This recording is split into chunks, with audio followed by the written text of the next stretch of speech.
आपने एक मशहूर बुजुर्ग हजरत मौलाना शाह अबरारुल हक साहब हरदोई नव्वरल्लाहु मरकदहू का नाम ज़रूर सुना होगा। इनका ज़माना कोई बहुत पुराना ज़माना नहीं है, बल्कि 2005 में इनका इंतकाल हुआ है। तो आज की इस वीडियो में हम इन्हीं के बारे में मुख्तसर तौर पर जानने की कोशिश करते हैं।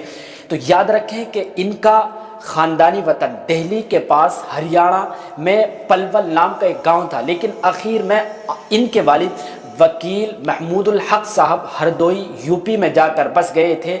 यही 20 दिसंबर 1920 ईस्वी को हरदोई में हजरत शाह अबरारुल हक साहब पैदा हुए, यहीं पले बढ़े। आपकी बिस्मिल्लाह हजरत मौलाना असगर हुसैन साहब देवबंदी, जो दारुल देवबंद के उस्ताद थे, उन्होंने कराई। शुरू से कुरान करीम के हिफ्ज़ तक की तालीम अंजुमन इस्लामिया हरदोई में रहकर सिर्फ 8 साल की उम्र में ही आपने कंप्लीट कर ली थी। मज़ीद इल्म हासिल करने के लिए आपने एशिया की मशहूर दीनी और इस्लामी दरसगाह मज़ाहिलुम सहारनपुर का सफ़र किया था। आपने इसी इदारे से आलमियत का कोर्स कंप्लीट किया। यहाँ आपने हज़रत शेखुल हदीस हज़रत मौलाना ज़करिया साहब जैसे बड़े बड़े उलमाए किराम से इल्म हासिल किया। यहाँ रुक कर आपको बता दें कि आपके वालिद वकील महमूदुल हक साहब हरदोई चूँकि हज़रत हकीमुल उम्मत के मुरीद थे, बाप से बेटे का मुतासिर होना एक फितरी बात है। चुनांचे वालिद साहब से मुतासिर होकर उन्हीं के शेख हज़रत हकीमुल उम्मत हज़रत मौलाना अशरफ अली थानवी के सामने ज़माने तालिब इल्म ही में बैत हो गए थे और हज़रत थानवी ने बैत फरमा भी लिया था। फिर 22 साल की उम्र में खिलाफत देकर आपको शेख बना दिया था। फिर 1941 ईस्वी में जवानी में आपका शुमार हज़रत मौलाना अशरफ अली थानवी रहमहुल्लाह के बड़े खुलाफा में होने लगा था। इल्म हासिल करने के बाद पढ़ाने के मकसद से हज़रत हकीमुल उम्मत साहब के मशवरे से जामिउल उलूम कानपुर, जहाँ हज़रत थानवी ने भी एक ज़माने तक खिदमत अंजाम दी थी, आप वहाँ तशरीफ़ ले गए। यहाँ 2 साल तक आपने पढ़ाया।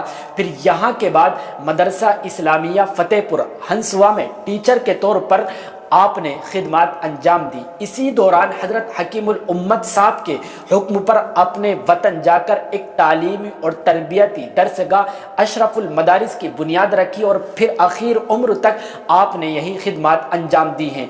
आपको बतला दें कि आपने दावत व तबलीग के दायरे को फैलाने के लिए 20 एशियाई, यूरोपी और अफ्रीकी मुल्कों का दौरा किया है।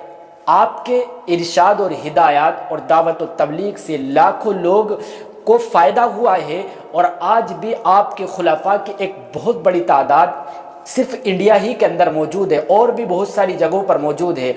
आपको बतला दी कि किताबों के लिखना लिखाना आपका पेशा नहीं था, लेकिन फिर भी जब कोई बात अच्छी लगती तो आप उम्मत का फ़ायदा देखकर उसको लिख लिया करते और उम्मत की इस्लाह के लिए उसको पब्लिश भी कर दिया करते थे। ये बयान किया जाता है कि आपकी लिखी हुई किताबों की तादाद तकरीबन 20 से कुछ ज़्यादा है।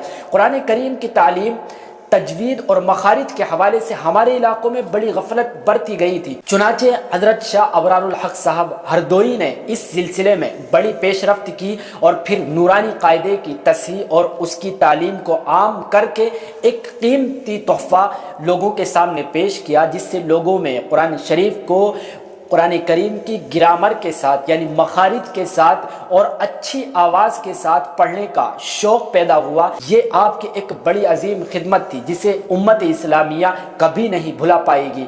आखिर में आपको बतला दें कि 85 साल की उम्र में 17 मई 2005 को आप इस दुनिया से रुखसत हो गए और आपको हरदोई में ही दफन